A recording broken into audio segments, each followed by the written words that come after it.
할렐루야. 예. 참으로 하나님 나라의 유업을 이을 이 후사분들 앞에서 이렇게 말씀을 증거하게 해주신 하나님께 영광을 드립니다. 제가 이 진리의 말씀을 깨닫고 나서 우리 정체성이 너무나 존귀한 자라는 것을 알았습니다. 하나님의 건세, 하나님의 나라의 대사의 권능을 받아서 이 땅에 보내심을 입은 자들이에요. 그런데 우리가 진리의 말씀 안에 몰랐기 때문에 이 종노릇하는 그런 우리의 삶 가운데 내 삶의 자존감을 많이 떨어뜨려 놨고, 진리를 몰랐기 때문에 하나님의 그 성경의 무엇성을 입증하지 못했기 때문에 사실은 하나님의 권위를 많이 떨어뜨렸습니다. 우리 스스로가. 그래서 이제는 이 마지막 때 늦은 비를 통해서 이 영원한 복음이 진리가 보여질 때 제일 먼저 하나님이 저에게 주신 것은 저의 정체성과 자존감을 세워주셨습니다. 그렇지만 하나님께서 예수님의 권세를 우리에게 주셨을 때는 우리가 이 땅에서 교만한 자가 되는 것이 아니고 말씀에 순종하는 자가 되게 하셨어요. 왜냐면은 하나님의 말씀의 권위는 끝도 없고 깊이가 한량없기 때문에 우리가 사람의 그 높은 학문의 지식을 가지고서는 이미 바닥에 날 수 있는 그 지식들이 하나님의 말씀은 지금도 끝이 없이 부어주고 있습니다. 그래서 참으로 그 말씀의 권위라는 것은 하나님의 말씀을 경험하고 들어가면 들어갈수록 고개가 숙여지게 되어 있고 그 말씀 앞에 순종하지 않을 수 없는 그런 삶이 하나님께서 우리를 기뻐하시고 그가 바로 의의 직분자라고 하시고 우리의 의가 없이 그리스도의 의를 쫓는 자로서 하나님 말씀에 순종하는 자라고 이렇게 저에게 알려주셨어요. 그러면 빛과 어둠의 생명으로 창조한 그들을 구원하고 심판하는 계시가 창세기 1장 1절과 2절에 있을 때 이제 둘째 날로 넘어갑니다. 창세기 1장 6절에서 8절에 보니까 하나님이 가라사대 물 가운데 궁창이 있어. 요 물은 처음 천지에 있는 생명수 강이에요. 물이에요. 거기에 궁창이 있다는 것은 흑암이 깊은 게 있다는 것을 계시하는 거예요. 근데 거기서 물과 물로 그 물을 나누는 게 생명수의 강을 나누는데, 하나님이 그 궁창을 만드시고 궁창 아래 물과 궁창 위의 물로 나눈다 그랬어요. 그럼 이 궁창에는 물이 있어요, 없어요? 궁창에는 물이 없는 거예요. 궁창을 중심으로 해서 궁창 위의 물과 궁창 아래 물로 나눈다는 것은 이 하나님 보좌에 있던 생명수가 지구 땅에도 이제 샘이 열리는 것을 얘기하는 거예요. 할렐루야. 그게 둘째 날이에요. 그래서 요 궁창을 하늘이라고 칭한다는 거예요.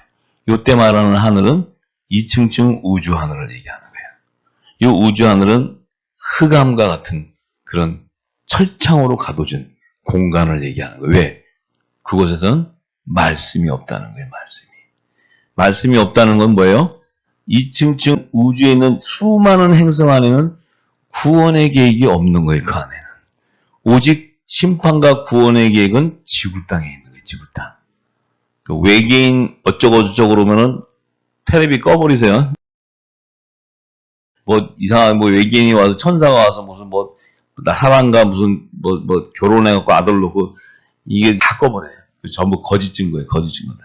그러니까 이것이 이제 나누어지는 이유가 뭐냐? 이것이 나눠져야 천지에서 빛과 어둠의 생명으로 태동한 영혼들의 생명을 담을 질그릇을 만들어야 되기 때문에 그래요. 하나님의 형상과 모양대로 질그릇을 만들어야 되는데 그 질그릇을 만드는 곳은 바로 지구 땅인 거예요. 지구 땅. 그래서 이 지구 땅을 예수님이 뭐라 하세요? 자기 땅에 왔다. 자기 땅. 자기 땅에 왔음에 자기 백성들이 자기를 영접하지 않았다는 거예요. 왜 안 해요? 예수님이 오셔서도 그들은 어두움 가운데 포로가 되어 있기 때문에 영적인 눈과 귀가 열려 있지 않기 때문에 그 주님이 와서도 주님이 주님인 줄을 모르는 거예요. 근데 딱 한 사람 세례 요한을 예비해서 그가 메시아인 것, 하나님의 어린 양, 하나님이 보내신 화목 제물 메시아인 것을 그가 증거하는 거예요.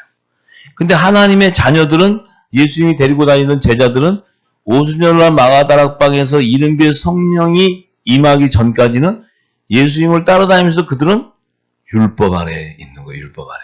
율법 아래 있다는 것은 죄의 권능 아래 있다는 거예요. 할렐루야. 그렇기 때문에 그들은 아직 빛의 생명으로 완전히 나오지를 못하고 있는 거예요. 지금 흑암 안에 갇혀져 있는 거예요.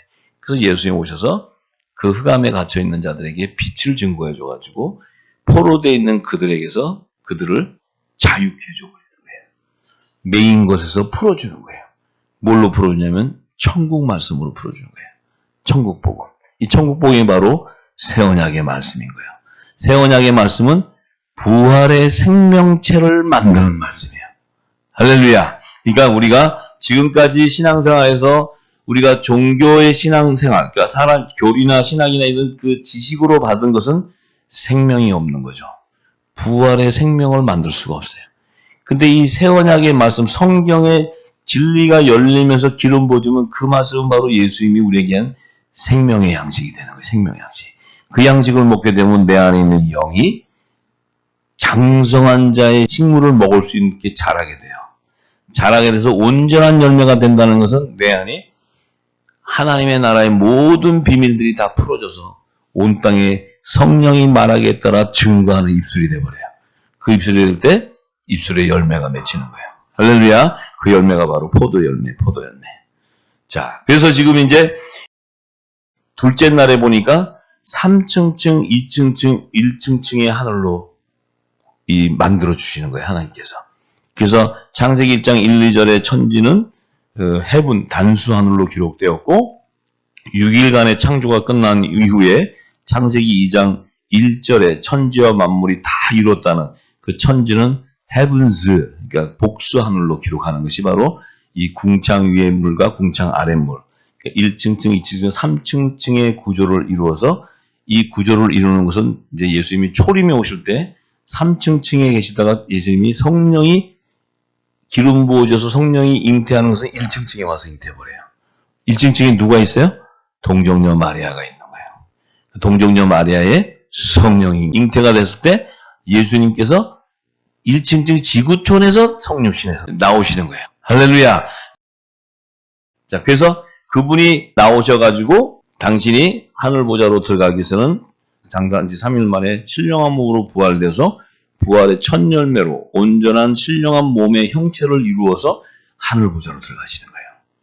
할렐루야. 예, 그것이 이제 그 일을 이루기 위해서는 반드시 3층층, 2층층, 1층층 영적 세계와 물질 세계가 나눠져야 돼요. 그리고 나서 예수님이 다시 재림하실 때는 공중 재림과 지상 재림을 위해서는 2층층과 1층층이 있어야 돼요. 그래서 3층층, 2층층, 1층층을 예비하신 하나님의 뜻은 초림과 재림의 예수님이 오는 길을 예비하는 거예요. 길을. 할렐루야. 그 하나님 나라를 완성하는 구속사에 대한 계시를 증거하기 위해서 모세가 창세기를 기록한 거지. 지금 우주 하늘에 일어나는 그 만물 창조를 계시하기 위해서 글을 쓴 게 아니에요. 할렐루야. 예. 우리가 보는 각도는 하나님의 나라와 그의 의를 성취하는 그 구속사에 대한 관점으로 성경을 봐야 돼요. 그래야 성경이 열리는 거예요. 할렐루야. 자, 그러면은 둘째 날에 그러면은 지금 이제 이렇게 만드셨다는 것은 이제 하나님께서 이 빛과 어둠의 생명을 나눠서 이제 그들을 담을 질그릇을 만들어야 돼.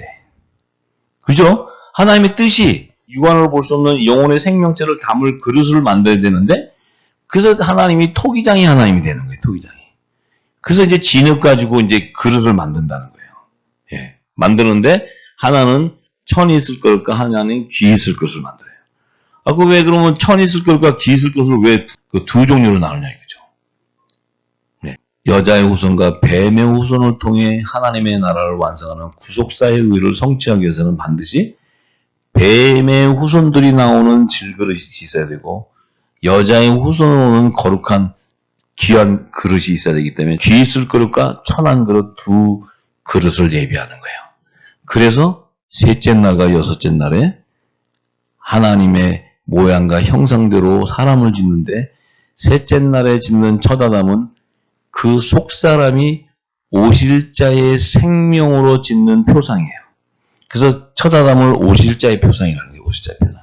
뭐냐면 그 오시는 생명은 하늘에서 난 자이기 때문에 그 성령이 오셔서 그 몸에, 거룩한 몸에 임해서 그분이 이 땅에 오셔서 그분은 다시 살리신 이 영을 통해서 신령한 몸으로 부활을 해야 돼. 부활을 하기 위해서는 반드시 그분의 길을 예비하기 위해서는 귀 있을 그릇이 있어야 되는 거예요. 그래서 첫사람 아담을 셋째 날에 줘야 되는 거예요. 이 셋째 날은 뭘 의미하냐면 부활의 첫 생명이 탄생하는 육의 몸을 예비하는 거예요. 그 셋째, 3이라는 의미는. 그래서 셋째 날 하면 예수님이 장사한 지 3일 만에 부활하는 몸을 얘기하는 거예요. 그 다음에 또 3일이라는 것은 뭘 의미합니까? 초실절의 부활의 생명을 드리는 초실절의 생명체를 예비하는 거예요. 이미 이 창세기 1장 안에는 모세는 여호와의 절기에 대한 비밀을 함축해 놓는 거예요. 할렐루야. 네. 그래서 예수님이 아담의 자손 가운데 여자의 후손을 낳는 계보를 계속 예비해가고 아담의 자손들 가운데 가인의 계보를 예비하는 그 자손을 처음부터 구별해버려요. 씨가 다르다는 거예요. 씨가. 우리 안에 복음의 씨도 들어가 있고 율법의 씨도 들어가 있고 잡탕이 돼가지고 이 짐승의 씨도 들어가 있고 막 들어가가지고 뭐 어땠다는 짐승 같다가 어떤 놈은 절로 이러는 게 아니고 처음부터 구별되어 있다는 거예요. 그렇기 때문에 저와 여러분들은 은혜로 택하심을 받은 자들이라는 거예요. 몰랐는데 진리를 들으면서 우리가 기뻐지고 기쁨이 오고 내 영이 살아나고 하나님의 말씀에 내 생명이 살아나는 이것을 깨닫는 것은 내가 빛의 아들이라는 거예요. 빛의 아들. 그것이 증거예요. 왜? 이 새 언약의 말씀, 천국의 말씀은 예수님께서 비유로 얘기하셨기 때문에 하나님 나라의 비밀을 너희에게는 허락한 자들만 알게 되는 거지 허락하지 아니하는 자들은 아무리 보아도 보지 못하고 들어도 듣지 못한다고 얘기하시는 거예요. 그래서 그 말씀을 듣지 못하고 보지 못하는 자들은 제사함을 얻지 못한다는 거예요. 이것이 예수님이 하신 약속의 말씀이에요. 할렐루야. 우리는 지금까지 이 말씀을 저와 여러분이 들어본 적 있습니까? 저와 여러분이 이 말씀 신앙생활 지금까지 하시면서 들어보신 분 손 들어보세요. 저도 들어보지를 못했어요. 7년을 붙고 나서 깨닫고 나서 증거하게 해주셨기 때문에 증거하다 보니까 지금 이 말씀을 들어보지 못했지만 이 말씀을 들을 때 영적인 눈과 귀가 열린다는 거예요. 보인다는 거예요. 벌써 많은 분들이 성경을 보면 성경이 보인다는 거예요. 보이니까 무엇을 느껴지냐면 기쁘다는 거예요. 뭔지 모르게 시원하다는 게. 뭔지 모르게 찜찜하게 갇혀있던 것이 해결함을 받는다는 거예요. 그게 생명의 성령의 법으로 자유해지는 거예요. 그게 바로 우리 안에 입고 있던 옷을 갈아입는 거고 그것이 회개의 영이고 그 회개의 영이 임함으로 내 안에 평강이 오는 거예요. 기쁨이 오고 그것이 바로 회개의 영이에요. 성령은 컴포트, 우리를 위로하는 위로자라는 거죠. 참 성경은요 이렇게 다 알고 나서 보면요 요들이 이렇게 감춰놓은 게 다 보여요. 이렇게 숨은 그림 하면 이렇게 해갖고 숨은 그림 처음에 보면 안 보이잖아요. 근데 숨은 그림을 찾아놓고 보면 한눈에 보면 다 보여요. 그렇듯이 복음서든 구약 선지서든 구약 그 성경이든 다 보면요 다 감춰놨어요. 첫째 이걸 안 감춰놨으면 적그리스도 마귀들이 성경 다 헤쳐놔버렸어요. 저와 여러분은 진리를 알 길이 없어요. 이거 이렇게 감춰놨으니까 저들이 한만 변개하고 지금 성경 거의 다 변개된 겁니다. 이게 무슨 어떤 책이 더 좋고가 아니고 다 변질해놨어요. 근데 못하는 게 뭐냐면 그 안에 흐르는 생명수는 변개를 못했다는 거예요. 왜 변개 못했냐면 하늘의 비밀을 모르니까. 보니까 이게 앞만 봐도 이게 뭔지 몰라. 그냥 골라 잡아 땡기는 거예요. 이게 여섯째 날에 우리 지금 완전 이게 아담이야. 여기 그냥 신학을 막 풀어줬어요. 첫 단주부터 엉터리예요, 엉터리. 지금 여러분들이요, 이 말씀 지금까지 들은 말씀 듣고 유튜브 듣고 그래도 은혜가 된다는 사람은 아직 흑암 안에 있는 사람들이에요. 유튜브를 들어보면요. 저 사람은 뭐가 맥혔고 뭐가 맥히고 뭐가 안 열리고 다 보여요. 어떤 유명한 그 신학 박사, 자기가 30년 섬기던 그 박사 이 복음을 듣고 어떤 분이 일본의 그 선교사님 보고는 너무 놀래갖고 자기가 갖고 있는 게 30년을 그 존경하는 신학자님 말씀을 듣다가 이걸 보니까 너무 놀래갖고 두 가지를 갖고 있다. 치킨 게임 버려. 그 치킨 게임 버렸대. 버리고 나서 본 다음에 버리고 나서 그걸 들으니까 싱겁더래. 그래 이거 뭐야? 다시 한 번 또 주워다가 또 들어왔대. 두 번째 본 다음에 또 보니까 더 싱겁대. 나중엔 세 번째 보니까 그걸 버렸다는 거예요. 세 번 만에 40년, 50년을 듣던 신학자의 말씀을 버리게 되더라는 거죠. 네. 근데 지금도 이 말씀 듣고 저기 그 유튜브에 저 말씀 너무 그것도 좋아 이러면요 아직도 내가 붙잡혀 있다고 생각하시면 돼요. 그러니까 땅의 끝과 하늘의 끝이 함께 갈 수가 없어요.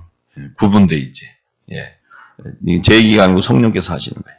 자, 그러면은 지금 하나님께서는 이 빛과 어둠의 영혼들을 담을 그릇이 필요한 게 사실이에요. 그러면 지금 이제 셋째 날에 왔을 때는 이 셋째 날에 모세가 그냥 아담을 지은 걸 그냥 있는 사실대로만 썼으면 지금 성경이 이렇게 안 왔어요. 근데 이것을 딱 비유로 해놓고 아담 짓는 거는 창세기 2장에다가 딱 비유를 해놓고 창세기 1장에는 여섯째 날에 남자와 여자를 줬다니까 뭐 전부 이게 아담이지 뭐 전부 다. 그러니까 성경이 희한한 게 그걸 풀면은 풀어줘야 되는데 안 풀려 이게 막 꼬여. 이게 수학 공식보다도 더 정확해요 성경이. 성경이 진리가 아닌데 그것을 억지로 풀면은 이게 잡아 당기잖아요. 그러면 여기 가서 맥혀요. 이게 이걸 잡아 당겨서 억지로 갖다 메워서 그럼 이게 막혀. 참으로 신기한 게 성경이에요. 성경은 풀면 다 풀려야 돼. 그러니까 지금까지 사복음서에 예수님이 말씀하신 한 구절도 못 풀었다는 거예요. 그 한 구절을 만약에 풀었다면은 성경은 다 풀리게 돼 있어요. 예수님이 비유로 말씀하신 한 구절의 말씀만 진리로 풀었다면 성경은 알파 오메가 다 풀어져요. 그런데 지금까지 사람의 지식으로 풀었기 때문에 예수님이 하신 말씀 한 구절도 못 풀었어요. 제가 거짓말이 아니고 여러분들이 다 열리고 나면 인정하게 됩니다. 그래서 뭡니까? 성경은 이렇게 어둠과 함께 갈 수 없게 돼 있다는 거예요. 진리는 진리 가운데 가기 때문에 절대 어둠과 타협이 안 돼요. 성경은. 아무리 이 땅에 천재가 풀어도 못 푸는 게 성경이에요. 그렇기 때문에 풀어질 때는 내 영이 기뻐지고 아는 거예요. 그 영이, 내 영이 살아나는 거지. 이걸 맞춰봐가지고 저 신학자는 뭐래요? 이건 뭐래요? 해가지고 이게 더 가까워 이렇게 갖다 붙이는 성경이 아니라는 거죠. 자, 그래서 이 셋째 날을 이렇게 보니까 모세가 이렇게 기록합니다. 셋째 날을 봅니다. 셋째 날. 창세기 1장 9절에서 13절의 말씀입니다. 자, 하나님이 가라사대 천하의 물이 한 곳으로 모이고 묻이 드러나라 하심에 그대로 되니라. 자, 모세가요. 지금 셋째 날에 뭐라고 얘기하냐면 천하의 물이라 그래요. 천하의 물. 천하의 물이라는 것은 하늘 아래에 있다는 거죠. 하늘 아래 있다는 궁창 아래에 있다는 것은 1층층 지구 땅에 있는 물들을 다 규합한다는 거예요. 전부 다. 규합했는데 그 의미는 이 지구 땅에는 이 3층층 보좌에 있는 생명수의 강이 지구 땅에 가득했다는 거죠. 지구 땅 안에. 가득했다는 것은 아직 땅은 드러나지 않고 물로 가득 채워져 있었다는 거예요. 그런데 하나님께서 한 곳으로 모이게 하시고 이 지구 땅으로 다 모이게 하시고 묻이 드러나라 하심에 그대로 드러나는데 이 묻을 땅이라고 칭하셨다는 거예요. 이 땅은 지구 땅이 물에서 최초로 올라오는 거예요. 올라오는 거예요. 그러니까 그 수면 위로 땅이 올라오는 거죠. 자, 올라왔어요. 그런데 이걸 보시면서 하나님이 자, 모인 물을 바다라고 칭하시고 이제 올라온 묻을 땅이라고 칭하시면서 땅과 바다를 나누셨어요. 그러시면서 보기에 좋았다라고 하면서 그 11절에 그 다음에 그 올라와 있는 땅에 그 땅에 풀과 씨 맺는 채소 각기 종류대로 씨 가진 열매 맺는 과목을 내라 하심에 그대로 되었다는 거예요. 그러니까 지금 이제 지구 땅에 먼저 땅이 수면 위로 올라온 후에 그 땅에 채소와 각종 나무, 실과들이 맺히기 시작했다는 거예요. 자, 그러시면서 셋째 날이라고 할 때, 그런데 더 중요한 거는 이 셋째 날 다음에 모세가 넷째 날에 기록한 것이 뭐냐면, 넷째 날에 두 큰 광명, 해와 달을 땅으로 조명하게 하게 하시고, 그 광명을 통해서 징조와 사시와 일자와 연한을 이루게 했다 얘기하는 거예요. 그 얘기 안에 넷째 날에는 뭘 얘기하냐면 지금 셋째 날에 이 땅을 통해서 생명체를 지은 사람을 지은 것들을 넷째 날에 징조가 일어나는데 그 징조는 사시와 일자와 연한을 이루겠다. 그럼 이 사시는 봄, 여름, 가을, 겨울 4계절을 얘기하시면서 그 다음에 일자와 연한은 하루와 24시간과 365일을 얘기한다는 것은 요 지금 4계절이라는 것은 여호와의 절기에 대한 시간표를 계시하는 거예요. 여호와의 절기를 통해서 내가 이 땅에 지은 사람을 추수할 것을 계시해 놓는 말이에요. 지금 숨겨놨어요. 그러면서 하나님께서 뭐라 하시냐면 일자와 연한, 날과 그 연도 이 얘기 안에는 희년과 안식년의 주기로 추수할 것을 계시해 놓는 거예요. 왜냐하면 모세가 율법을 제정받으면서 여호와의 절기와 안식년과 희년의 제도에 대한 비밀을 깨닫고 요 셋째 날에 지은 사람을 하나님의 시간표에 따라 이러이러한 가정을 통해서 추수할 것을 계시해 놓은 거예요. 넷째 날에는. 그러면 지금 모세가 기록한 하나님의 시간표에 따라 셋째 날에 그 나온 땅에서 사람을 지은 것을 비밀로 계시해놨다는 거예요. 이게. 자, 그것을 갖다가 모세가 그 자리에다가 바로 밑에 절에 아담을 지은 것을 기록했으면 쉽게 이해가 다 됐을 텐데 이것을 창세기 2장에다가 아담을 짓는 것을 별도로 갖다 놓았어요.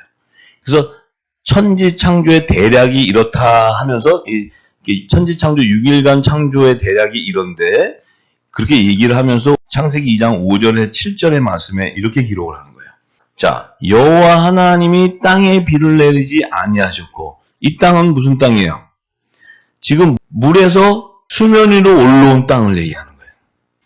근데 그 땅에는 비를 내린 적이 없다는 거예요. 비가 내리지 않았다는 거예요. 그러면 지금 아담을 지을 당시에 그 지구 땅에는 비가 내린 적이 없다는 거예요. 맞습니까? 예. 그리고는 경작할 사람도 없었다는 거예요. 그럼 경작할 사람도 없었다는 게 무슨 말이에요?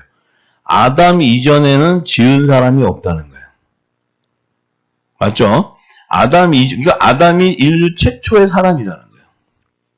자, 그리고 결정적인 건 뭐냐면 들에는 초목이 아직 없었고 밭에는 채소가 나지 아니했다고 얘기해요. 근데 분명히 아까 셋째 날에 보니까 땅이 올라온 그 땅에 채소도 나고 과목도 나고 났잖아요. 그러면 이 아담은 그 채소가 나고 과목 나기 이전에 졌다는 거예요. 틀리다면은 지금 질문하세요. 지금 이거 국민학교 교과서 얘기하는 건데 지금 틀리다면은 얘기하세요. 자, 그러면은 지금 분명히 채소가 초목이 나고 들엔 초목이 나고 밭에 채소가 나올 때가 셋째 날이었는데 요 아담을 지을 당시의 지구 환경의 시기는 들에는 초목과 밭에는 채소가 아니었다니까 셋째 날 안에서도 그 채소가 나기 직전에 졌다는 거예요. 여기까지는 맞습니까? 근데 더 결정적인 것은 이렇게 구체적으로 증거해 놓은 거예요, 모세가. 6절에 뭐라 하냐면 안개만 땅에서 올라와 온 지면을 적셨다. 자, 그 땅에서 안개가 올라온다는 게 이렇게. 그 뭐예요? 수증기가 올라오는 증상이 일어나는 거죠, 그죠? 일어나는데 올라와서 온 지면을 이 수증기가 적셨다는 거예요. 근데 지금 아담을 지을 당시는 땅에 비가 내린 적이 없잖아요. 비가 내리지 않았는데 어떻게 땅이 젖어가지고 수증기 현상이 일어나냐는 거죠. 그렇다면 이 땅은 수면에 있다가 물 위로 올라왔을 당시를 얘기하는 거구나. 이 땅이 수면 위로 올라왔을 때 젖어 있었을 거 아니에요. 비가 온 것이 아니고 젖어 있는 상태 그 땅이 지금 수면 위로 적시니까 그 지구 환경의 시기를 얘기한 거예요. 모세가. 그까지 맞습니까? 예. 그때 여호와 하나님께서 그 땅에 있는 흙으로 사람을 지었다고 얘기하는 거예요. 지금 그러니까 말해 젖어 있다는 거죠. 그 땅이. 젖어 있다는 게 뭡니까? 이 땅은 물 위로 올라왔다는 것은 물로 세례를 받은 구원의 표를 받은 흙이라는 거예요. 맞습니까? 그래서 물 세례를 받은 흙이라는 거예요. 지금 모세가 기록하는 것은 자기 때는 물 세례에 대한 계시밖에 없어요. 성령의 세례는 모르는 거예요. 모세가. 그러니까 물로 세례를 받은 세례 요한이 물로 세례를 주듯이 그 물로 세례라는 것은 육신을 정결하게 씻었다 하는 그런 구원의 표를 얘기하는 거예요. 정결의 표. 그러니까 지금 이 아담으로 지은 이 흙은 물 세례를 받아서 구원의 표를 받은 그런 흙으로 아담을 지었다는 것을 증거하는 말씀이에요. 자, 그렇기 때문에 그 흙은 뭐예요? 이 아담은 구원의 표를 받은 사람이라는 거예요. 그런데 그 구원의 표를 받은 정결한 흙으로 지은 아담이었기 때문에 하나님의 말씀인 생기가 들어가는 거예요. 만약에 더러운 몸으로 지은 죄의 몸으로 지은 자에게 생기는 들어갈 수가 없어요. 악한 자들은 하나님의 말씀을 대적하기 때문에. 맞습니까? 생기를 그렇게 불어넣었더니 그 사람이 아담이 생영이 되어버린 거예요. 그러면 하나님께서 불어넣은 생기는 대언의 영이었다는 거예요. 대언의 영. 그 대언의 영은 뭐냐면 그 아담을 땅의 흙으로 지은 사람인데 그 아담을 하나님께서 혼이 살아나는 사람으로 지었다는 거예요. 그 얘기는 혼이 영생할 수 있는 구원을 받은 자라는 거예요. 할렐루야. 혼의 생명이었다는 거예요. 혼의 생명. 그래서 땅에서 지은 자는 혼의 생명이고 빛의 아들은 하늘에서 지은 자는 영의 생명이에요. 할렐루야. 그래서 예수님이 영으로 살아나는 거예요. 영으로. 혼으로 살아나는 게 아니고 영으로 살아나는 거예요. 영으로 살아나서 옥에 있는 영에 가서 복음을 전파하는 거예요. 우리가 이 대언의 영을 받은 우리, 성령을 받은 우리는 영이 내 그 말씀이 영과 혼과 관절과 골수를 딱 찔러 쪼갤 때 내 안에 정체성이 영의 생명이었다는 거예요. 그 영의 생명이 반응을 하게 되면 어떻게 돼요? 내 안에서 성령이 말하게 하는 대언이 나오는 거예요. 할렐루야. 이것이 바로 새 언약의 대언의 영을 받은 자들이 빛의 아들이에요. 이것이 예수님의 건세를 받은 자라는 거예요. 그 예수님의 건세를 받은 자는 새 언약의 말씀을 대언하는 영을 받은 자라는 거예요. 할렐루야. 그 영은 예수님이 말씀하신 것은 내가 너에게 이른 말이 영이요 생명이라고 하는 거예요. 예수님이 전한 새 언약의 말씀은 영생하는 부활을 시키는 생명의 말씀이라는 거예요. 지금 저와 여러분들은 이 말씀을 들으면서 진리를 깨닫게 되면 내 안에 있는 영이 살아나고 있는 거예요. 살아나고 있다는 것은 영의 기름이 부어지니까 이 내 영이 단단한 식물을 먹을 수 있는 장성한 자의 영이 되어버려요. 그 장성한 자의 영에 이르게 되면은 내가 뭐가 돼요? 하나님의 나라를 예언하게 되는 거예요. 성경의 모든 하나님의 비밀을 풀어주는 자가 되는 거예요. 그 자가 바로 천국 열쇠를 소유한 자입니다. 할렐루야. 예. 자, 그런데 이 아담에게는 대언이 부러졌는데 아담은 성령의 약속을 받은 자가 아니고 생령이 돼버려요. 이 하나님의 자녀들에게 마지막 아담의 계보에서 나오는 그 생명들은 이 생기를 대언을 딱 받으니까 그들은 성령으로 인쳐져 버린단 말이에요. 그래서 하나님의 자녀는 살려주는 영이 돼버리는 거예요. 살려주는 영. 살려주는 영이라는 것은 호련히 내 영을 부활시켜 버린다는 거예요. 호련히 내 영을 부활시킨다는 거예요. 할렐루야. 그래서 휴거가 되는 거예요. 그럼 휴거가 되려는 핵심은 그 결정체는 뭐냐면 이 예수님이 말씀하신 진리의 성령이 오셔서 예수 그리스도께서 증거하신 창세전에 감춰있는 하나님의 모든 비밀을 풀어줄 때 내 영이 살아나는 거예요. 맞습니까? 내 영이 영적인 눈과 귀가 열려버리기 때문에 살아나기 때문에 내가 부활의 몸이 되는 거예요. 성령의 음성에 귀를 기울이고 성령의 음성을 들을 자가 되는 거예요. 음성을 듣게 되는 거예요. 그 음성은 바로 지금 이 말씀의 진리의 말씀에 여러분들 안에 기름 부어지고 깨달아지는 것이 성령의 음성이에요. 갑자기 얘야 천국문으로 가거라 하는 게 성령의 음성이 아니고 이 말씀이 풀어지면서 내 안에 입혀지는 그것이 성령의 음성이라는 거예요. 그러면 그것이 입혀지면 내 안에 뭐가 입혀지냐면 빛의 갑옷으로 입혀지기 때문에 그리스도의 의옷으로 갈아입혀지기 때문에 하늘 보좌에 있는 일곱 영, 일곱 등불이 내 몸 안에 불이 켜지기 때문에 내 안은 거룩한 성전과 같이 빛이 환하게 비추는 그리스도의 지체가 되어버리는 거예요. 그가 바로 빛의 아들이요 빛의 갑옷을 입은 자들이에요. 할렐루야. 그 안에는 어둠이 존재할 수가 없어요. 존재할 수가 없기 때문에 우상을 섬길 수가 없다는 거예요. 거룩한 성전이기 때문에 성령이 거하는 성전이기 때문에 저와 여러분들이 이 말씀을 통해서 씻어지고 온전한 열매가 되면 내 안에는 더러운 생각이 들어갈 수가 없어요. 여러분들이 그리스도의 할례가 임하는 것은 십자가를 통과해버리기 때문에 십자가를 통과하는 것은 바로 내 육은 죽고 내 영은 살아나 버리는 거예요. 고운 가루가 되어버리는 거예요. 그러면 그 자에게서는 음란의 열매가 나올 수가 없어요. 나오고 싶어도 나올 수가 없어요. 물질에 넘어지는 염려가 있을 수가 없어요. 이 땅에 그가 가는 곳마다 빛이 조명되기 때문에 가는 곳마다 어둠은 사라져버려요. 어둠과 싸우는 것이 아니라는 거죠. 예수님이 어둠과 싸우는 것이 아니에요. 예수님은 가실 때 성령을 통해서 태어나게 증거하면 병든 자가 살아나버려요. 어두운 것들이 떠나가면서 포로됐던 것들이 자유해져 버리는 거예요. 할렐루야. 눌렸던 것이 풀어나는 역사가 있고 모든 것이 다 풀어지는 거예요. 전부 다. 그것이 내가 흑암 안에 갇혀져 있었던 포로된 것에서 생명의 성령의 법으로 죄와 사망의 법에서 풀어져 버리는 거예요. 해방되는 거예요. 할렐루야. 그것이 바로 영생을 체험하는 것이고 이 천국의 삶을 미리 이 땅에서 맛을 보는 거예요.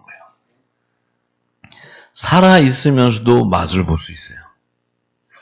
할렐루야. 꼭 죽어서만 맛을 보는 게 아니라 살아있어도 영생을 경험하고 체험할 수 있어요. 저는 제가 7년 기름 부음 받을 때 내 육의 몸이 송장 썩는 냄새가 나는다고 와이프가 할 정도로 썩는다는 냄새가 나는데 내 영은 기뻐서 살아 움직였어요. 24시간을 하나님과 잘 때도 내 영이 껴서 교통했어요.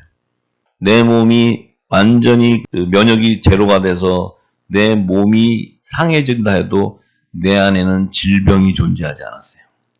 왜 존재하지 못했냐면 성령이 있었기 때문에. 만약에 성령이 없이 그렇다면 나는 벌써 합병증으로 죽었죠. 내 몸의 지는 다 빠졌었으니까. 그래서 내가 그때서야 이게 그리스도 할례구나. 이것이 십자가를 통과한 거구나. 이것이 사도 바울의 고백. 나는 십자가와 함께 못이 박혔다는 그 증거구나. 그걸 제가 몸소 경험했어요. 네.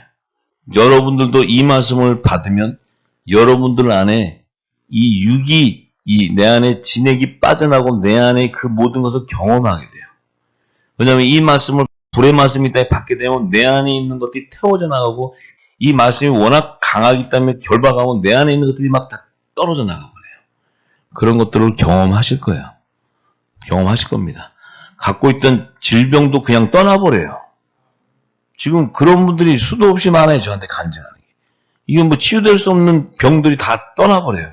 뭐 기도해주고 안 해주고 이 말씀 받고 그냥 불의 말씀이 잘 떠나요.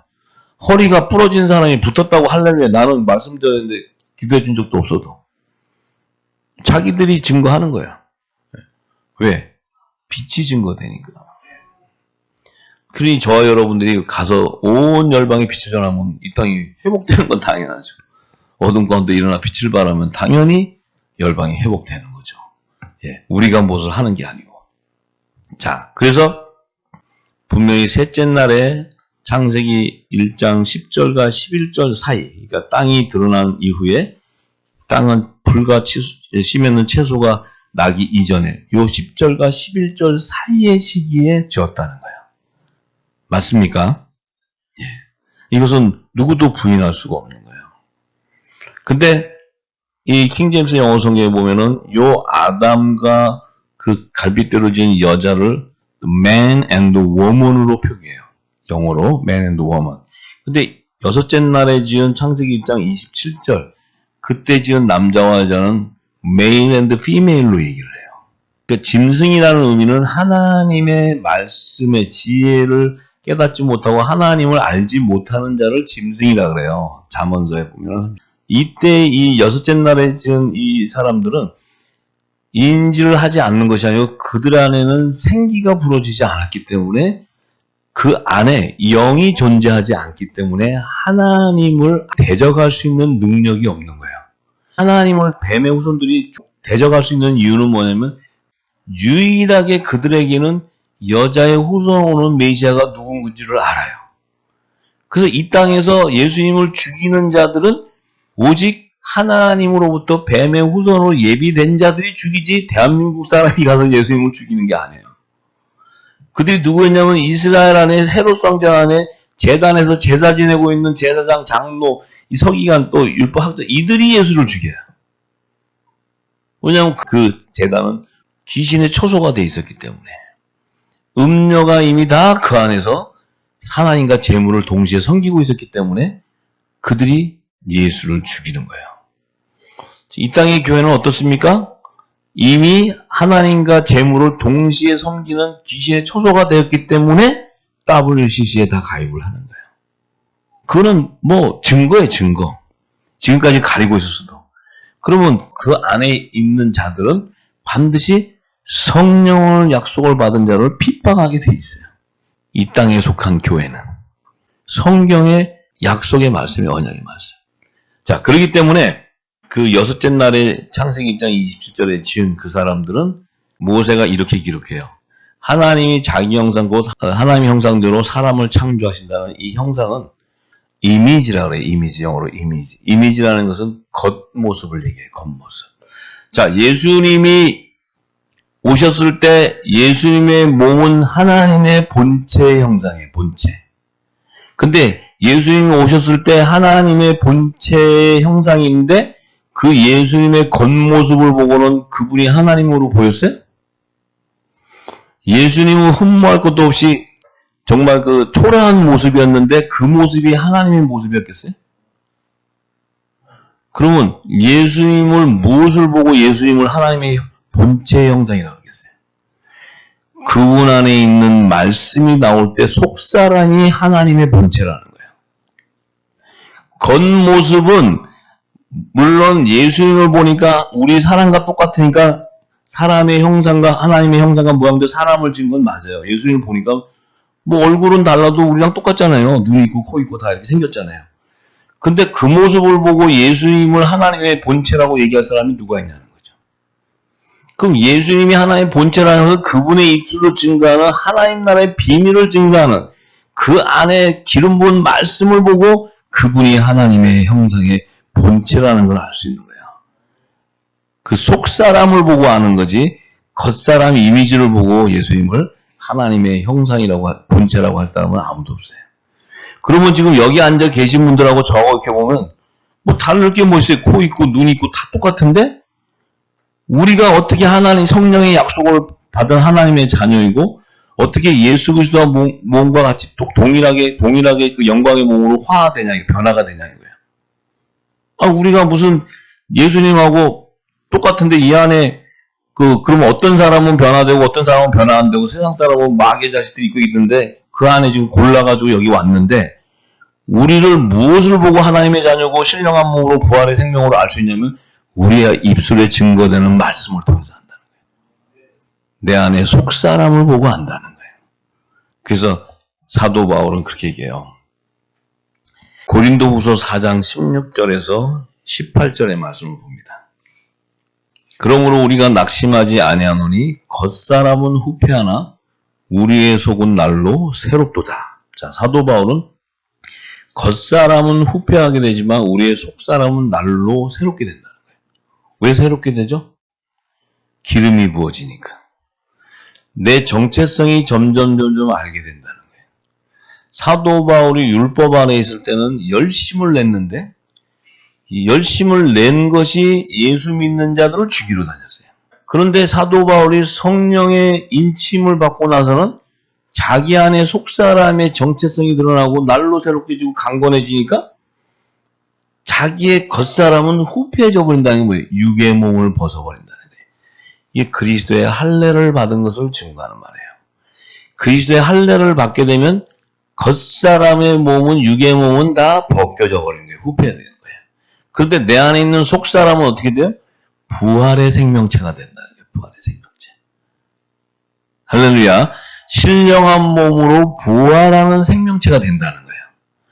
그 부활하는 생명체가 바로 예수 그리스도의 형상과 같다는 거예요. 할렐루야. 예수 그리스도의 형상은 바로 하나님의 본체예요. 그래서 하나님과 예수 그리스도와 성령과 우리는 하나가 되어 있는 거예요. 왜냐하면 하나님의 나라가 우리 안에 임해 있으니까. 성령이 임했다는 것은 하나님의 나라가 우리에게 임해 있다는 거예요. 하나님의 나라가 임해 있다는 것은 성부 아버지 안에 계시는 말씀 예수님이 그 안에 있는 생명이 우리였다는 거예요. 그러니까 하나가 되어 있다는 거죠. 그래서 후사라는 거예요. 우리가. 예수님도 후사요. 우리도 후사라는 거예요. 자, 그래서 17절에 우리의 잠시 받는 환난에 경한 것이 지극히 크고 영원한 영광에 중한 것을 우리에게 이루게 함이니. 자, 우리의 잠시 받는 환난에 경한 것이, 이 환난은 뭡니까? 십자가를 통과하는 고난을 얘기하는 거예요.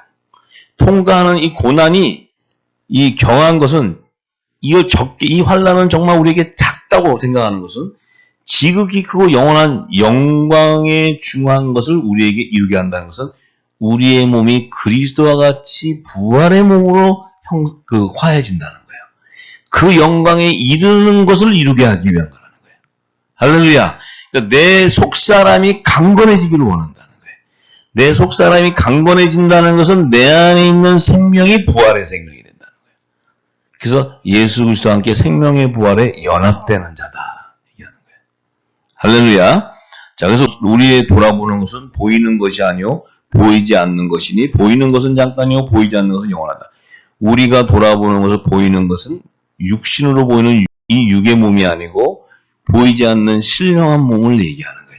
이것이 영원하다는 거예요. 영원하다는 거예요. 그러니까 우리의 영생은 신령한 몸으로 부활의 생명으로 이루어져야 우리가 가기 때문에 우리는 반드시 십자가의 고난을 통과해야 된다는 거예요. 그 십자가의 고난의 통과는 내가 십자가에서 뭘 박는 게 아니고 이 말씀을 통해 내 안에 덧입혀져서 내 안에 있는 육에 있는 모든 육신의 것들이 다 태워져 버려야 된다는 거예요. 태워졌을 때 내 안이 거룩한 성령이 거하는 처소가 되기 때문에 이 몸은 그리스도와 합한 몸이 되어버리는 거예요. 예수님도 성령의 약속을 받은 자요 우리도 성령의 약속을 받은 자로서 우리가 예수님도 부활의 몸으로 승천하셨듯이 우리도 주님이 재림하실 때 그 몸에 들러붙는 자가 되는 거죠. 생명의 버려. 할렐루야. 예, 그 얘기하는 거예요. 그래서 셋째 날에 지은 첫사람 아담과 여섯째 날에 지은 짐승 같은 사람 네피림은 이 네피림이라는 것은 뭘로 사용하기 위한 거냐면 가인의 씨를 받는 여자를 예비하기 위한 거예요. 그 얘기는 네피림의 사람도 사람과 똑같이 생겼고 동일하게 생겼고 결혼해서 자녀까지 나올 수 있는 똑같은 생명체예요. 근데 그 안에는 하나님을 대적할 수 있는 영이 없다는 거예요. 왜 그렇게 짓지 않으면 안 되냐면 아담이 에덴 동산에 있을 때 그 시간은 영혼 손상 안에 들어가 있는데 아담을 하나님께서 이제 이 땅에 내보내서 육의 자손을 내기 위해서 에덴 동산에 내보낼 때 아담이 밖에 나왔을 때 이 지구 땅, 이 세상에서 살아갈 수 있는 환경이 다 예비돼야 돼요. 그 환경을 예비하는 것을 바로 여섯째 날에 사람의 자손을 통해서 이 고대 선사 인류들이 환경을 다 예비해요. 그래서 뭐 고고하게 보면 뭐 구석기, 신석기 있지만 물론 그들은 학술로 증거하지만 그런 그 시대의 사람들이 오면서 이 땅을 지구 땅을 정복하고 해서 이 땅에 신석기 시대에는 농경 목축업이 발달하고 이런 과정들이 쭉 이어져 왔어요. 왔는데 첫사람 아담과 하와가 에덴 동산 밖으로 딱 나왔을 때 그때 이미 이 땅에 아담의 자손들이 살 수 있는 환경이 다 예비되어 있는 거예요. 그러니까 가인은 농사를 지을 수 있었고 아벨은 양을 칠 수 있었던 거예요. 그죠? 그런데 그때 가인을 죽이려고 했던 그들은 이미 여섯째 날에 지은 순수혈통의 네피림, 아담과 하와가 났을 때 이들은 하나님을 인지하는 이게 없었기 때문에 그들이 나왔어도 자기들하고 똑같이 생겼으니까 같은 동족인 줄 아는 거예요. 그렇기 때문에 만약에 그게 아니고 그들이 제 종의 영을 받아가지고 제 종을 갖고 있었으면 아담과 하와가 났을 때 그 둘이를 죽여버렸으면 하나님의 구속사가 안 이루어져. 지구 땅에. 그 동네에 지금 아담과 하와가 둘이가 탁 나왔어요. 그 촌락들이 살고 있는데. 나왔는데 그들이 예를 들어서 뱀의 후손으로서 제 종의 영을 가지고 있었으면 저것들이 하나님의 아들들, 자녀들이구만 이래가지고 죽여버리면 하나님의 구속사가 안 이루어져. 근데 네피림은 이들은 땅을 정복하고 이 땅에 있는 것만 살기 때문에 그들이 나와서도 전혀 하나님하고 관계없어요. 그러니까 그런데 가인과 아벨은 농사를 짓고 양을 치는 것은 하나님의 뜻을 따라 그 농사도 짓고 양을 치는 거예요. 가인이 농사를 짓고 싶어서 농사를 짓는 것이 아니고 마귀의 아비였기 때문에 그 가인은 이 땅의 곡물, 이 풍작을 원하는 이 우상에게 제단을 제사하는 그런 곡물을 재배하는 자가 되고 이 아벨은 자기 아버지 아담이 선악과를 먹은 범죄에 대한 그 죄를 대속하는 화목제로서의 양의 기름을 하나님 앞에 드리게 되는 거예요. 그래서 하나님이 의인 아벨의 제사를 받아들임으로써 그 아벨의 가인을 통해서 순교의 피를 흘려야 돼. 피를 흘릴 때 그 아벨의 피가 이 땅 흙을 적실 때 아담이 흙으로 지은 그 아담의 유괴몸의 죄를 그 의인 아벨의 피를 통해서 사함을 주기 때문에 다른 씨로 셋째 아들 셋을 주는 거예요. 할렐루야. 다른 씨로 셋째 아들 셋을 준다는 것은 이제 네 선악과를 먹어 범죄를 내가 아벨의 피를 통해서 화목제로 내가 바꾸는 다른 씨를 통해서 여자의 후손으로 오는 계보를 이어라. 이렇게 얘기하는 거예요. 그래서 셋째 아들 셋을 통해서 그곳에 7대손 에녹이 나오고 노아가 나오고 이렇게 하는 거예요. 근데 가인의 계보에서는 그 부인을 네피림의 여섯째 날에 지은 네피림의 순수혈통의 여자와 결혼을 했어요. 그러면 가인의 부인은 똑같은 여자 우리의 육신과 같지만 영이 없는 네피림이었어요. 순수혈통.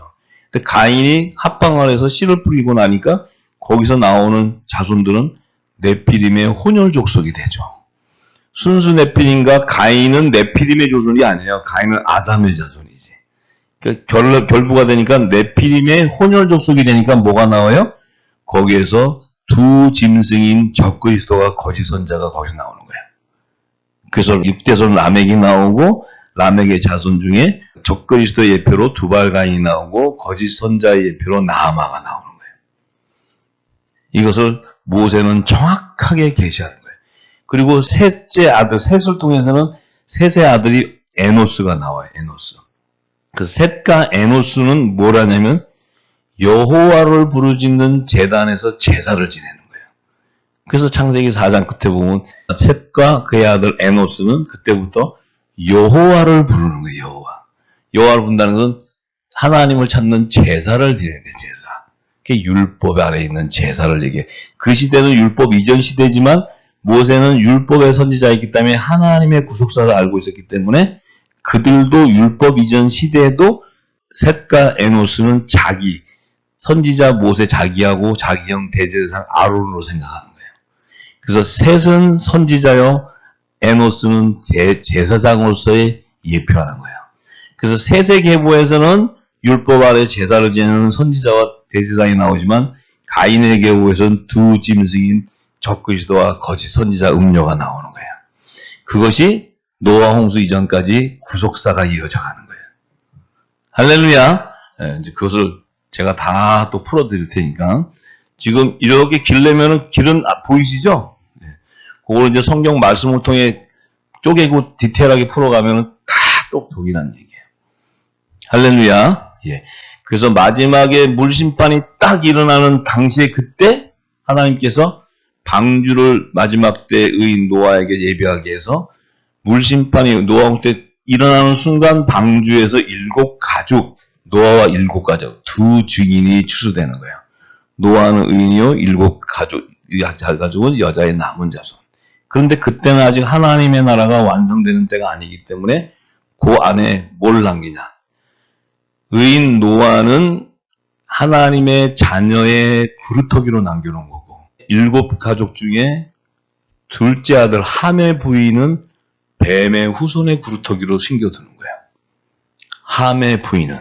그러니까 함이 그 당시에 노아 홍수 이전에 사람의 딸들 음녀들에게 나오는 자손들과 혼탁하게 살면서 그 부인과 결혼함으로써 하나님께서 허락하는 것은 함의 부인을 통해서 이 땅에 뱀의 후손들이 나오는 그루터기로 예비하는 거예요. 그래서 하나님은 항상 예수님도 12제자를 택할 때 11쟁자와 가룟 유다를 예비하고 그 다음에 야곱의 12아들을 예비할 때 11아들과 단지파를 예비하는 거예요. 그 뭐냐면 빛과 어둠의 자손들을 함께 공존하는 거예요. 그래서 사도 요한은 요한일서 2장에 보면은 적그리스도는 우리에게서 나갔다고 그러는 거예요. 적그리스도는 우리에게서 나갔다. 왜냐? 저들은 우리와 함께 속하지 않았기 때문에. 그 얘기는 자기는 빛의 아들로 있었지만 저들은 어둠 안에 있었다는 거예요.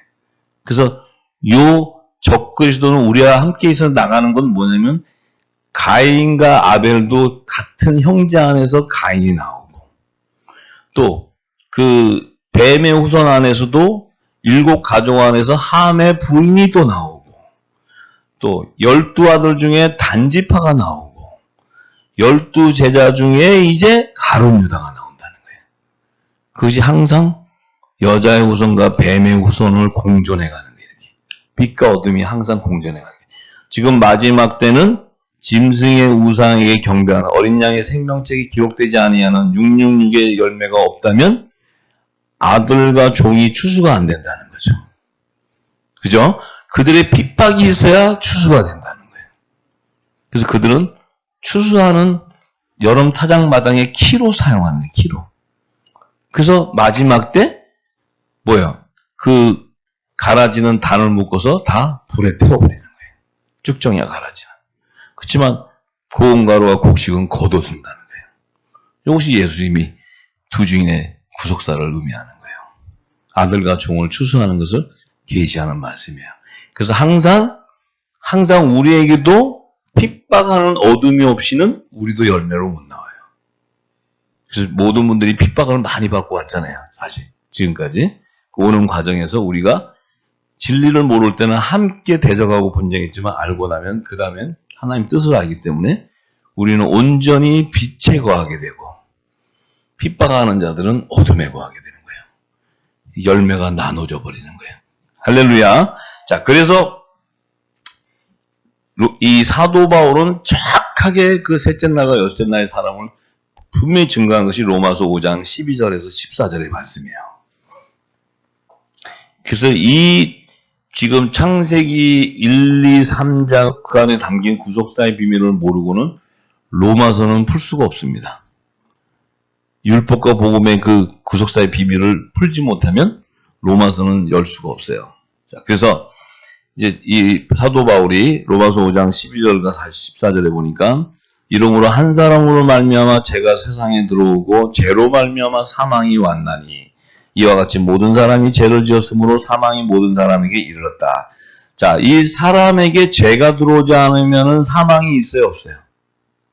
사망이 없다면 이 땅에서 영생해야 되죠, 그죠? 사망이 없으니까 영생하잖아요. 영생하게 되면 하나님 나라가 완성돼야 안 돼요. 하나님께서 어둠은 처음부터 창조하는 거예요. 할렐루야. 그래서 창세기 1장 2절에 흑암이 등장하는 거예요. 그건 뭐냐? 하나님의 구속사가 여자의 후손과 뱀의 후손을 통해 완성하는 계시의 말씀이에요. 그 뱀의 후손은 반드시 어둠의 자녀들이에요. 어둠의 자녀. 마귀의 자녀들. 그들이 없이는 구속사가 완성이 안 돼요. 할렐루야.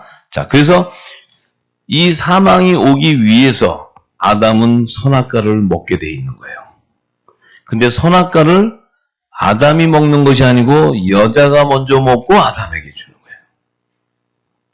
그래서 그 창세기 3장의 말씀을 풀어야 빛과 어둠에 대한 타락한 천사에 대한 계시가 다 나오는 거예요.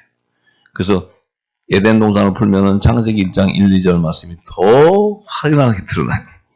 구체적으로 다 나와요. 네. 그건 제가 다음 주에 아마 지금 성령께서 풀어주실 것 같아요. 자, 그래서 모든 사람이 어쨌든 사망이 이루어지니까 사망이 된다는 건 뭐예요? 구원을 못 받는다는 거잖아요. 모든 사람이 다 사망이 되면 아무도 그거 못 받잖아요. 그 사망이 되면 다 지옥 가는 거예요, 전부 다. 영생으로 오든지 생명으로 와야지 구원이 일어나는 거지. 그래서 예수님이 오시기 전에는 구원받은 백성이 있어요, 없어요? 예수님 오시기 전에 구원받은 백성이 있어요, 없어요? 무화과 나무에 갔더니 열매가 하나도 없잖아요. 율법을 줘가지고는 예수님 오시기 전에 율법을 줬더니 그 율법 가지고는 전부 우상 숭배해갖고 제하 사망의 법에 있는 거지 열매가 어디 있어요? 예수님이 저주해버렸잖아요, 무화과 나무. 율법 아래에 있는 자들은 한 영혼도 구원 못 받는 거예요. 지금 이 땅의 교회는 율법 아래에 있으니까 한 영혼도 구원 못 받는 거예요, 한 영혼도. 지금 구원받는 자가 한 사람도 없어요. 저 복음 아래서 구원받는 자가 있다면 거짓이에요, 거짓. 그럼 성경이 거짓말이든지 저들이 거짓말인지 둘 중에 하나죠. 자, 그런데 죄가 율법, 이 법이 제정된 선악과는 율법이에요. 선과 악을 분별하는 법인데, 근데 죄가 이 율법이 제정되기 전에도 있었다는 게 세상에. 그러니까 율법이 없을 때는 죄를 죄로 여기지 아니했을 뿐이라는 거예요. 그런데 이 아담으로 말미암아 죄가 들어왔는데 그 아담으로부터 모세까지 아담의 범죄와 같은 죄를 짓지 아니하는 자들이 있다고 분명히 얘기했어요. 그럼 모든 인류가 다 죄를 졌는데 어떻게 아담과 같은 죄를 안 지은 자들이 있냐는 거예요. 왜 죄를 못 지을 수 있어요? 그들은 영이 없기 때문에 그런 거예요. 영이 없기 때문에 죄를 지을 수가 없어요. 개새끼가 죄 짓는 거 봤어요? 호랑이가 죄 짓는 거 봤어요? 염소가 죄 짓는 거 본 사람 손 들어보세요. 죄는 사람이 짓는데 왜 죄냐? 이 안에 있는 악한 영이 하나님의 말씀을 대적하기 때문에 죄가 되는 거예요. 불순종하기 때문에. 불순종한다는 건 하나님을 대적한다는 거예요. 그래서 죄가 임하는 거예요. 선악과를 먹은 이유도 뱀이 미혹했기 때문에 먹어버리는 거예요. 그런데 그 네피림, 여섯째 날이 된 네피림, 그 영이 없는 생기가 부러지지 않은 네피림에게도 사망이 왕노릇 한다는 것은 그들도 육신을 갖고 있기 때문에 죽게 된다는 거예요. 그들은 죄를 져서 죽는 게 아니고 육신을 가지고 있기 때문에 사망하게 된다는 거예요. 사망. 왜 사망하냐면 사단인 뱀에게는 종신토록 흙을 먹으라고 했으니까, 이 땅에 육신을 가져가라고 했으니까 사단은 무조건 육신은 다 자기 건 줄 알고 모세가 딱 죽었을 때 사단이 가가지고 마귀가 가서 이거 내 시체라고 가져간대. 그러니까 유다서에 나오죠. 미가엘 천사장이 와서 무슨 소리냐.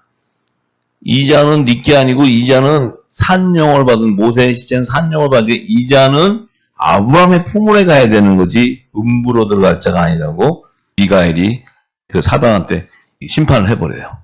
그러니까 모세의 시체도 사단이 죽었으니까 이거 내 거다라고 가져가려는데 그건 하나님의 거라는 거예요. 모세의 시체는 하나님의 거예요.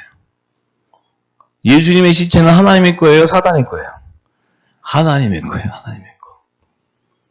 그러니까 하나님이 허락하지 않은 것들은 데려갈 수 없어요. 그들은 뭐예요? 영생해야 되는 자들이기 때문에, 사망에서 생명으로 옮겨져야 되기 때문에 그들이 데려갈 수가 없어요. 영혼이 불못에 들어가는 자 같으면 데려가는데, 그들은 사망에 있는 자에서 생명의 부활로 하늘보좌로 입성해야 되기 때문에 그들을 사단이 데려갈 수 없다는 거예요. 할렐루야. 우리는 성령을 받았든지 산령을 받았든지 하나님의 아들과 종들은 그들의 시체를 사단이 가져갈 수 없다는 거예요. 왜냐하면 그들을 여자의 부활과 남자의 부활로 생명체로 살려서 하늘보좌로 데려가기 때문에. 그럼 그거를 사단이 데려가면 하나님께 뺏겨버리잖아요. 하나님이 택해놓은 자가 뺏긴다는 것은 하나님은 사단보다도 권세가 없다는 거예요. 하나님은 한 영혼도 잃어버리지 않는데 가져갈 수가 없죠, 사단이. 할렐루야. 그러니 우리는 이 말씀에 기름 부고 깨달았다는 것은 사단이 못 가져간다는 거예요. 우리의 육신을 가져갈 수 없다는 거예요. 할렐루야. 그게 구원이에요, 구원. 네. 얼마나 감사합니까? 그래서 셋째 날과 여섯째 날에 지은 자들은, 자, 이 셋째 날과 여섯째 날은 여자의 후손과 뱀의 후손들을 낳는 이 거룩한 밭과 세상 밭을 예비한 사람들이에요.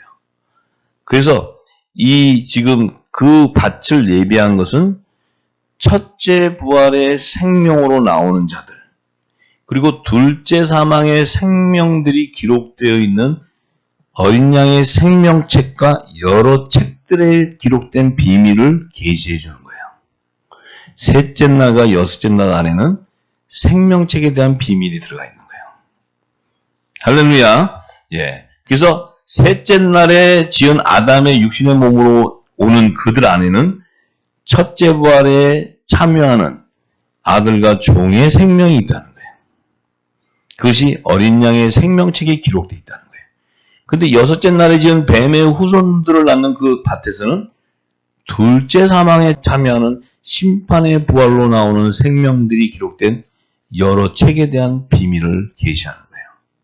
이게 이제 점점 깊이 들어가면 전부 계시록하고 다 연결되는 말들이에요. 할렐루야. 예. 그래서 3일날이라는 의미는 장사한 지 3일 만에 이 땅의 모두가 다 죽은 자들 가운데서 예수님이 신령한 몸으로 부활의 첫 열매가 되는 그 하나님의 육의 몸을 예비하는 날이에요.